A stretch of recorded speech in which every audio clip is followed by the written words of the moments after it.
Equilibrium constant as per kinetics. इसमें दो energy की डेफिनेशंस बहुत इंपॉर्टेंट है। फर्स्ट आती है थ्रेशोल्ड एनर्जी। थ्रेशोल्ड एनर्जी क्या है?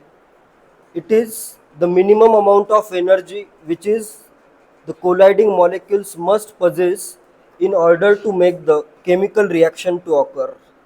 ये क्या है? मिनिमम एनर्जी जो भी मॉलिक्यूल्स रिएक्शंस कैसे होती है, आगे अपन और एक केमिकल काइनेटिक्स में और एक मैं थ्योरी पढ़ाऊंगा। इसमें रिएक्शन में एक्चुअल में क्या होता है, अलग अलग मॉलिक्यूल्स कोलाइड होते हैं जिससे प्रोडक्ट फॉर्म होता है। ठीक है, तो जो कोलाइडिंग मॉलिक्यूल्स से रिएक्टेंट के, उसके लिए जो मिनिमम अमाउंट ऑफ एनर्जी चाहिए जिससे वो प्रोडक्ट में कन्वर्ट हो जाएगा, ठीक है, उसको कहना है थ्रेशोल्ड एनर्जी। तो minimum amount of energy which the colliding molecule must possess in order to make the chemical reaction to occur. And second important term आता है activation energy, the minimum amount of energy required to make active participation of almost all molecules in a reaction. इतनी energy required होती है। Molecules में कुछ energy रहेगी, उसमें अगर तुम कुछ एनर्जी ऐड करोगे, जो एनर्जी ऐड करनी है उसको कहते हैं एक्टिवेशन एनर्जी। ठीक है, ग्राफ से समझते हैं जिससे और भी क्लियर रहेगा। इधर मैं y एक्सिस पे लेता हूँ एंथैल्पी, या फिर एनर्जी भी ले सकते हो। एंथैल्पी करता हूँ, एंथैल्पी h, एंड इधर मैं करता हूँ रिएक्शन कोऑर्डिनेट। q की वैल्यू जो रहेगी लेफ्ट टू राइट इंक्रीज होगी। ठीक है, रिएक्शन कोएफिशिएंट की वैल्यू जैसे रिएक्शन प्रोसीड होगी तो Q की वैल्यू क्या हो जाएगी? इंक्रीज हो जाएगी। तो इधर आता है, इसको कहते हैं रिएक्शन कोऑर्डिनेट। रिएक्शन कोऑर्डिनेट, ये ग्राफ तुम्हें काफी जगह पे देखने को मिलेगा, रिएक्शन कोऑर्डिनेट वर्सेस एनर्जी का ग्राफ। ठीक है, रिएक्शन कोऑर्डिनेट मतलब जितनी रिएक्शन प्रोसीड होगी उतना रिएक्शन कोऑर्डिनेट बढ़ता जाएगा। ठीक है, तो इधर इनिशियली रहेगा रिएक्टेंट और फाइनली क्या फॉर्म हो जाएगा? प्रोडक्ट फॉर्म होगा। ठीक है, या इसको तुम सिंपली क्यू भी समझ सकते हो। ठीक है, रिएक्शन कोएफिशिएंट भी लिखते हो, तो दोनों का मतलब सेम ही है। ठीक है, तो इनिशियली मैं इसके दो टाइप के ग्राफ आते हैं, एक तो होगा फॉर एंडोथर्मिक रिएक्शन एंड एक रहेगा फॉर एक्सोथर्मिक रिएक्शन। किसी भी एक रिएक्शन पे कैलकुलेशन करते हैं, तो मैं ये रिएक्शन लेता हूँ। फर्स्ट रिएक्शन मैं लेता हूँ, यहाँ पे ये इनिशियली क्या है? रिएक्टेंट है, ये अपना है रिएक्टेंट। सिंपल रिएक्शन लेता हूँ, रिएक्टेंट से बन रहा है प्रोडक्ट।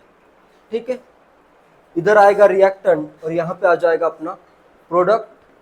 तो इनिशियली जो रिएक्टेंट की एनर्जी है इसको मैं करता हूँ P1, एंड जो प्रोडक्ट की एनर्जी है उसको मैं करता हूँ P2, where P1 and P2 are potential energies of reactants and products. एक के लिए स्टडी करने के लिए तो एक भी रिएक्टेंट लो, एक प्रोडक्ट लो, उससे भी तुम स्टडी कर सकते हो। बाकी अगर एक से ज़्यादा मॉलिक्यूल आ रहे हैं तो ये सब रिएक्टेंट के पोटेंशियल एनर्जी का सम होगा और ये सब प्रोडक्ट के पोटेंशियल एनर्जी का सम होगा। ठीक है, तो यहाँ पे अभी क्या आएगा? P1 is potential energy of reactants and P2 is potential energy of products। ये क्लियर है? नेक्स्ट, अभी इस रिएक्टेंट को प्रोडक्ट में अगर कन्वर्ट होना है तो क्या करना पड़ेगा? इस एनर्जी का बैरियर को क्रॉस करना पड़ेगा। ये क्लियर है? एनर्जी का अगर बैरियर ये क्रॉस करता है तभी ये यहाँ तक पहुँच सकता है। ठीक है, तो इस एनर्जी के बैरियर को क्रॉस करने के लिए ये जो एनर्जी, एक्स्ट्रा एनर्जी देनी पड़ती है, इसे कहते हैं एक्टिवेशन एनर्जी। ये इतनी जो एनर्जी आ रही है, चाहे तो इधर ड्रॉ कर देता हूँ, ये जो है ये है activation energy for forward reaction. इधर फॉरवर्ड रिएक्शन होगी और रिवर्स डायरेक्शन में अगर देखते हो तो ये बैकवर्ड रिएक्शन है। ठीक है, तो ये है अपना ए मतलब एक्टिवेशन, और फॉर फॉरवर्ड रिएक्शन है तो यहाँ पे मैं करता हूँ F। ठीक है। Activation energy for forward reaction, EAF क्या है? EA चाहे तो ब्रैकेट में F करता हूँ, activation energy for forward reaction. Clear है?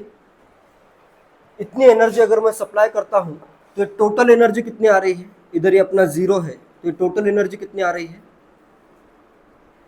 इसे कहते हैं थ्रेशोल्ड एनर्जी। क्या था? The minimum amount of energy that the colliding molecule must possess in order to occurrence of chemical reaction. तो ये जो टोटल एनर्जी होगी वो होगी अपनी थ्रेशोल्ड एनर्जी। इसको मैं कर देता हूँ ET। ET is the threshold energy. ET क्या है अपना? थ्रेशोल्ड एनर्जी है। क्लियर है सब terms? It is activation energy, it is energy required for reacting molecules for their active participation. ये एनर्जी ऐड करोगे तो जो टोटल एनर्जी आ रही है वो क्या है? थ्रेशोल्ड एनर्जी है। ठीक है। नेक्स्ट, बैकवर्ड रिएक्शन के लिए एक्टिवेशन एनर्जी कितनी होगी? ये अपना प्रोडक्ट है और यहाँ से मुझे इधर जाना है, कितनी एनर्जी देनी पड़ेगी? इतनी होगी। यहाँ से लेके ये क्या होगी? Activation energy for backward reaction. इसको मैं करता हूँ E activation for backward reaction. तो अपना नेक्स्ट क्या आ जाएगा? E एक्टिवेशन, B क्या है? Activation energy for backward reaction. Next अभी डेल्टा H क्या होगा इस रिएक्शन के लिए? Delta H of the reaction होता है energy of product minus energy of reactants. इतना होगा। यहाँ से स्टार्ट हुआ था, यहाँ तक हुआ, तो इतनी एनर्जी जो चेंज आ रहा है, एनर्जी का चेंज जो आ रहा है उसी को क्या कह सकते हो तुम?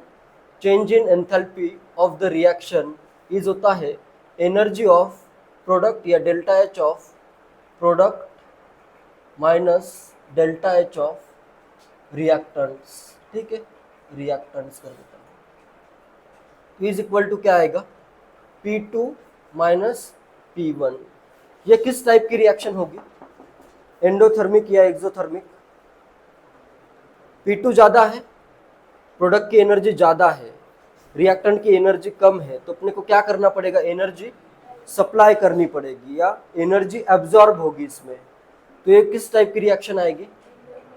डेल्टा H यहाँ पे आ रहा है, P2 is greater than P1, तो डेल्टा H क्या आएगा? पॉजिटिव आएगा। और ये जो ग्राफ मैंने ड्रॉ किया है ये किसके लिए है? फॉर एंडोथर्मिक रिएक्शन है। ठीक है, एंडोथर्मिक रिएक्शन के लिए। एक्सोथर्मिक में ग्राफ कैसे आएगा?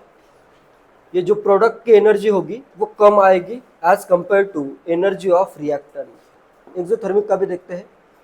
कैलकुलेशन सब सेम ही होगा, फार्मूला जो भी आएंगे वो चाहे एक्सोथर्मिक हो या एंडोथर्मिक हो, फार्मूलाज एकदम सेम टू सेम होंगे। Delta H reaction is P2 minus P1। यहाँ तक क्लियर है? ये P2 माइनस P1 करोगे तो ये जो वैल्यू आ रही है इतनी, इसको क्या कहना है? एंथैल्पी ऑफ रिएक्शन होगी ये डेल्टा H। चाहे तो इधर मैं ड्रॉ कर देता हूँ, ये क्या है अपना? Change in enthalpy of reaction. Next एक बहुत इंपॉर्टेंट फार्मूला आता है इसमें अभी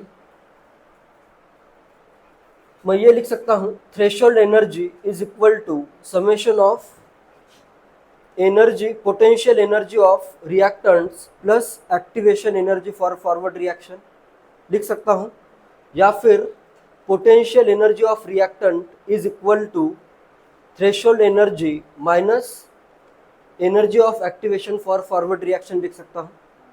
ये क्लियर है? तो अपने पास एक एक इम्पॉर्टेंट फार्मूला है। पहला तो फार्मूला ये इम्पॉर्टेंट है। Second formula P1 potential energy of reactant is equal to threshold energy ET minus activation energy for forward reaction. Clear है? ये क्लियरली दिख ही रहा है। तो ये आ जाएगा E A forward. And second के बाद ये थर्ड लिखता हूं मैं, potential energy of product is equal to क्या आएगा अभी, threshold energy minus activation energy for backward reaction. तो यहाँ पे नेक्स्ट आता है potential energy for product is threshold energy minus activation energy for backward reaction. ठीक है, क्लियर है? तो ये वैल्यूज अगर मैं यहाँ पे पुट कर दूं तो मेरे पास क्या आएगा, delta H is equal to P1 P2 minus P1 P2 minus P1। P2 की वैल्यू क्या है, ET minus EA backward minus P1 क्या है, ET माइनस EA फॉरवर्ड है। क्लियर है? ये इज इक्वल टू ET से ET चला गया, क्या बच रहा है, EA forward activation energy for forward reaction minus activation energy for backward reaction. Clear है? ये फॉर्मूला बहुत इंपॉर्टेंट है, इस पे क्वेश्चन आ चुके हैं।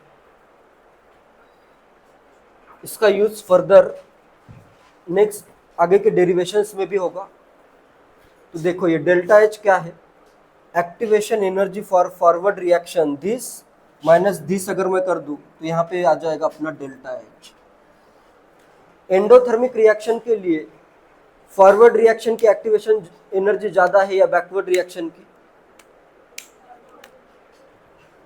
डेल्टा एच एंडोथर्मिक के लिए पॉजिटिव आता है तो EA फॉरवर्ड क्या होगा, ज्यादा होगा। क्लियर है? EA फॉरवर्ड ज्यादा है, इधर एक कम एनर्जी है इसकी, तो इनिशियली ये ज्यादा एनर्जी देनी पड़ेगी। इधर इसकी एनर्जी ज्यादा है तो कम एनर्जी देनी पड़ेगी। क्लियर है? तो delta H is EA forward minus EA backward, ये अमाउंट आ जाएगा। तो ये फॉर्मूला बहुत इंपॉर्टेंट है। And for endothermic reaction activation energy for forward reaction is higher than activation energy for backward reaction. Clear है? एंडोथर्मिक रिएक्शन के लिए इस टाइप का ग्राफ आ रहा है। एक्सोथर्मिक का अगर ग्राफ ड्रॉ करना है तो यहाँ पे एक्सोथर्मिक में रिएक्टेंट की एनर्जी ज़्यादा होगी और प्रोडक्ट की एनर्जी क्या होगी, कम होगी। ठीक है, तो इस वे में ग्राफ बनेगा। इधर है अपना एंथैल्पी, इधर है रिएक्शन कोशेंट या रिएक्शन कोऑर्डिनेट। तो इधर भी देखो, यहाँ से लेके ये इतनी क्या है, ये activation energy for forward reaction, ये क्या है अपना EA फॉरवर्ड, एंड इधर से लेके इधर तक ये क्या है, activation energy for backward reaction. इसमें भी देखो भी डेल्टा एच की वैल्यू क्या आएगी, यहाँ पे ये P2 है एंड ये क्या है, P1 है।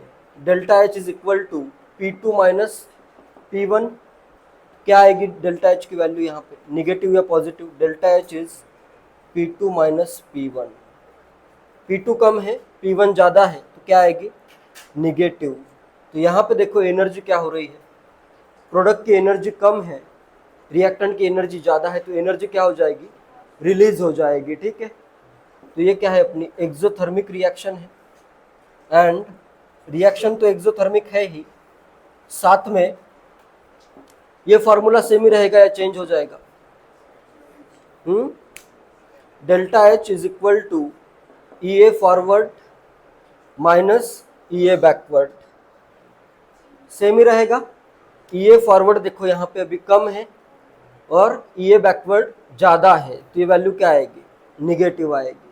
तो ये फार्मूला हमेशा एक्सोथर्मिक हो या एंडोथर्मिक हो, दोनों के लिए सब फार्मूला सेम ही रहेंगे, कोई भी फार्मूला चेंज नहीं होगा, बस डेल्टा एच की साइन चेंज हो जाएगी। ठीक है, एंडोथर्मिक में पॉजिटिव आ रही थी, यहाँ पे देखो ये EA forward small value, EA backward large value, तो ये आ जाएगा ओवरऑल निगेटिव। तो एक्सोथर्मिक के लिए डेल्टा एच वैसे भी क्या आता है, निगेटिव ही आता है। ठीक है, फार्मूला हमेशा यही रहेगा, delta H is activation energy for forward reaction minus activation energy for backward reaction.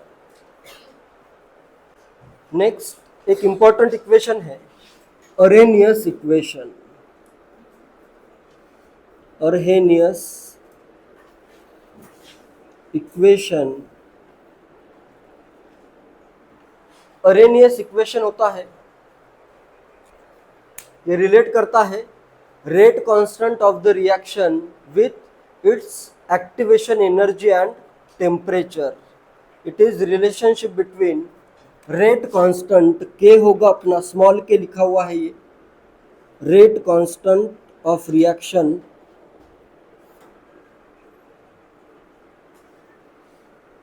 And T क्या है, टेम्परेचर है, एब्सोल्यूट टेम्परेचर, एंड ई क्या है, एक्टिवेशन एनर्जी है। ठीक है,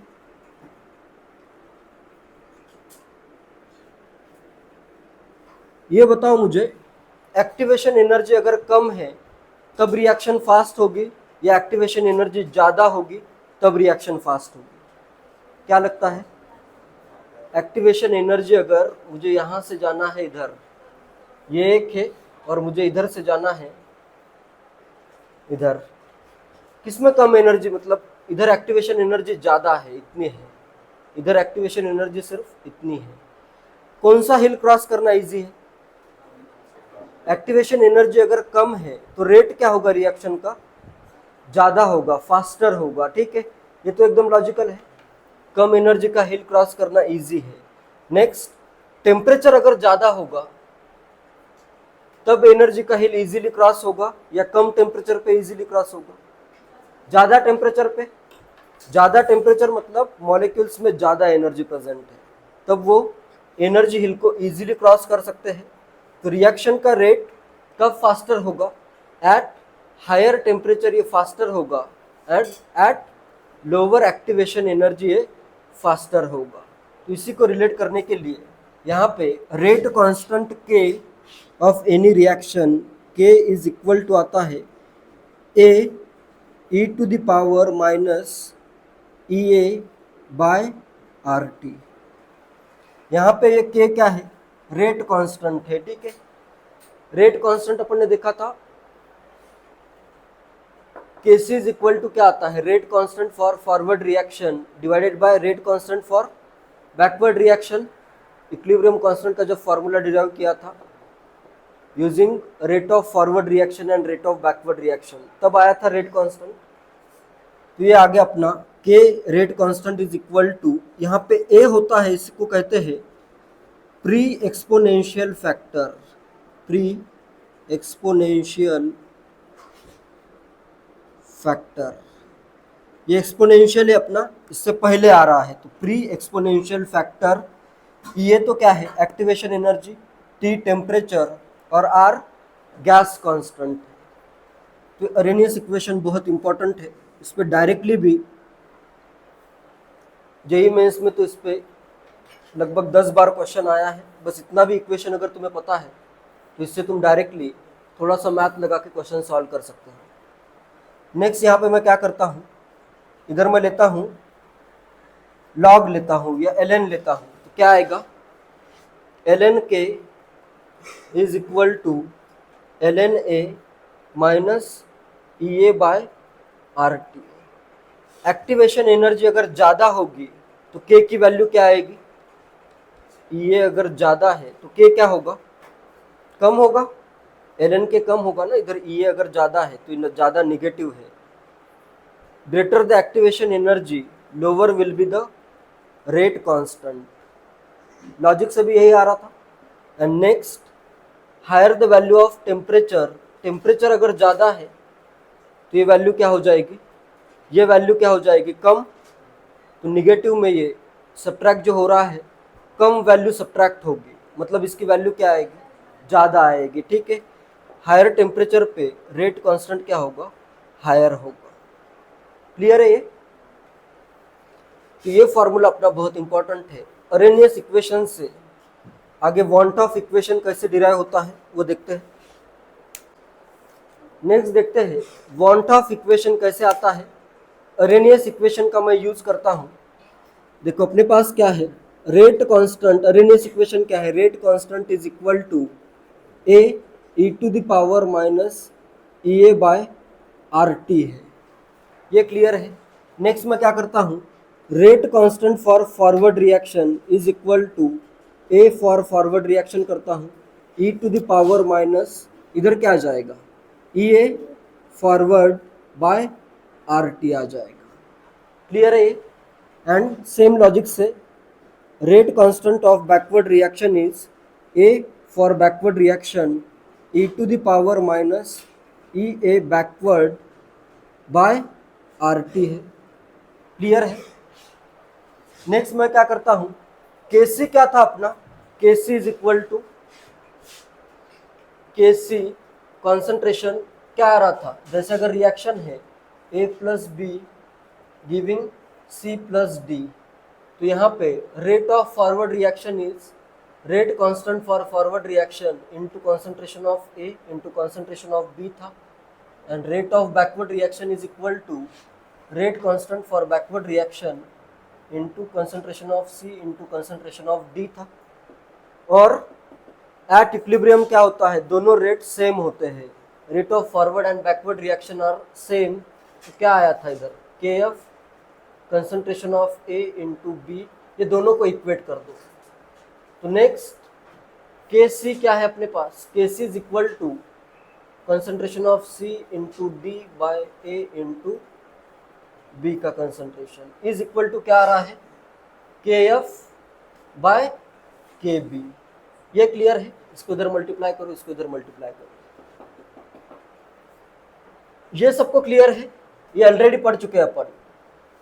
इक्विलिब्रियम कांस्टेंट इस वे में मैंने डिराइव किया था, ठीक है। तो यहाँ पे के सी क्या है, के एफ बाय के b is equal to A f by A b को मैं लिखता हूँ ए कांस्टेंट, ये एक कांस्टेंट, ये एक कांस्टेंट, इसको मैं लिखता हूँ A E to the power क्या आएगा के एफ के लिए क्या आएगा माइनस ई ए एफ, इधर आएगा माइनस ई ए फॉरवर्ड, और नेक्स्ट क्या आएगा ये नीचे बाय आर टी है, और डिवाइड में क्या है, चाहे तो ए एफ कर देता हूँ, ए बी कर देता हूँ, ई to the power minus E A backward by R T.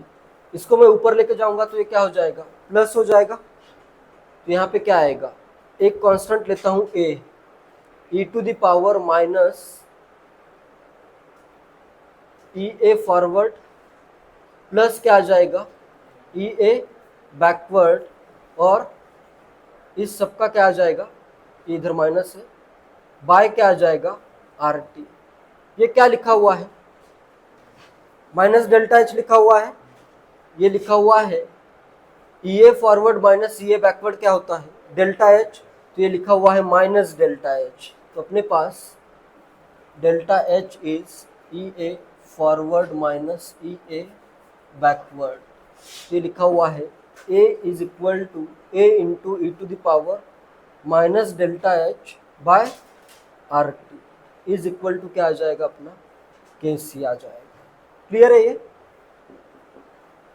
अलग अलग टेम्परेचर पे अगर मुझे फाइंड करना है वांट ऑफ इक्वेशन कैसे आता है, देखो T1 टेम्परेचर पे मैं इसको करता हूँ K1 एंड T2 टेम्परेचर पे करता हूँ K2। Next K2 is equal to A E to the power minus delta H by R T1 and K1 is equal to A E to the power minus K2 है, तो इधर T2 आ जाएगा। Equilibrium constant at temperature T2 and K1 क्या है, equilibrium constant at temperature T1, तो इधर क्या आएगा delta H by R T1 आ जाएगा। नेक्स्ट लॉग लो और सब्ट्रैक्ट कर दो। लॉग अगर मैं लूँ तो क्या आएगा, लॉग ऑफ, या ln लेता हूँ, बाद में लॉग में देखेंगे, ln लेता हूँ तो क्या आएगा ln K2 is equal to ln A minus delta H by R T2 and ln K1 is equal to ln A minus delta H divided by R T1। ln k2 minus ln k1 क्या आ जाएगा, ln k2 by k1 is equal to, ये चला गया इधर आ जाएगा minus delta H by R 1 by, पहले क्या आएगा T2 आएगा, इधर आएगा T2 माइनस 1 बाय T1। इसी को मैंने क्या लिखा था, इसको माइनस साइन को मैंने इधर मल्टीप्लाई करके डायरेक्ट इक्वेशन लिखा था, तो ये क्या आ जाएगा ln k2 by k1 is equal to delta H by R 1 by T1 minus 1 by T2। ये अपना इक्वेशन है, वांट ऑफ इक्वेशन। K2 अगर ऊपर है तो माइनस में इधर T2 नीचे आ जाएगा, ठीक है, माइनस में आएगा ये, क्लियर है ये। और अगर लॉग लेते हो तो इस इक्वेशन को मैं लिख सकता हूँ log of K2 by K1 is equal to delta H by 2.303 R, चाहे तो इधर डायरेक्टली लिखता हूँ T2 minus T1 divided by T1 T2। तो ये इक्वेशन ऐसे डिराइव होता है, ठीक है। AIEEE 2005 का क्वेश्चन है, consider an endothermic reaction X giving Y with the activation energy EB and EF for the backward and forward reaction respectively। In general endothermic reaction है, X से बन रहा है Y, और रिएक्शन एंडोथर्मिक है मतलब क्या होगा, Y की एनर्जी ज़्यादा होगी, कुछ एनर्जी प्रोवाइड कर रहे हैं अपन, तो क्या आ जाएगा, एक्टिवेशन एनर्जी किसकी ज़्यादा होगी, फॉरवर्ड की या बैकवर्ड की, फॉरवर्ड रिएक्शन की एक्टिवेशन एनर्जी ज़्यादा है एज कंपेयर टू ये बैकवर्ड की। तो आंसर क्या आ जाएगा, E of forward is greater than E of backward. कौन सा ऑप्शन आएगा, ए ऑप्शन आंसर आ जाएगा, ठीक है। जेईई मेंस 2018 का क्वेश्चन है, which of the following lines correctly show the temperature dependence of equilibrium constant के फॉर एन एक्सोथर्मिक रिएक्शन। कौन कौन सी रिएक्शंस इसमें एक्सोथर्मिक होगी, इसमें से तुम्हें फाइंड करना है। ए है ये, बी ऑप्शन, ये C option and D option. क्या आएगा आंसर, कौन कौन सी रिएक्शंस एक्सोथर्मिक है इसमें, के इक्विलिब्रियम कांस्टेंट है, क्या आएगा आंसर। इधर टेम्परेचर बढ़ रहा है या कम हो रहा है, टेम्परेचर कम हो रहा है, इसमें वांट ऑफ इक्वेशन का भी यूज कर सकते हो या simply ln k is equal to ln a minus delta H by R T. Exothermic के लिए डेल्टा एच क्या होगा, निगेटिव, तो स्लोप क्या आएगा, ln k वर्सेस 1/t का स्लोप क्या आएगा, delta H is negative, slope क्या आएगा इसका, पॉजिटिव। तो आंसर क्या आ जाएगा, ए एंड बी आंसर आ जाएगा, क्लियर है। आंसर आ जाएगा ए एंड बी। देखो टेम्परेचर कम हो रहा है तो इक्विलिब्रियम कांस्टेंट क्या हो जाएगा, फॉर एक्सोथर्मिक रिएक्शन। एंडोथर्मिक के लिए क्या होता है, टेम्परेचर बढ़ता है तो रेट कांस्टेंट भी बढ़ता है, और एक्सोथर्मिक के लिए टेम्परेचर अगर बढ़ता है तो रेट कांस्टेंट कम होता है, ठीक है, या फिर टेम्परेचर कम होता है तो रेट कांस्टेंट बढ़ता है। तो इधर टेम्परेचर कम हो रहा है और रेट कांस्टेंट बढ़ रहा है, तो ए एंड बी में क्या होगा, exothermic, and C and D क्या होंगे, एंडोथर्मिक होंगे, ठीक है।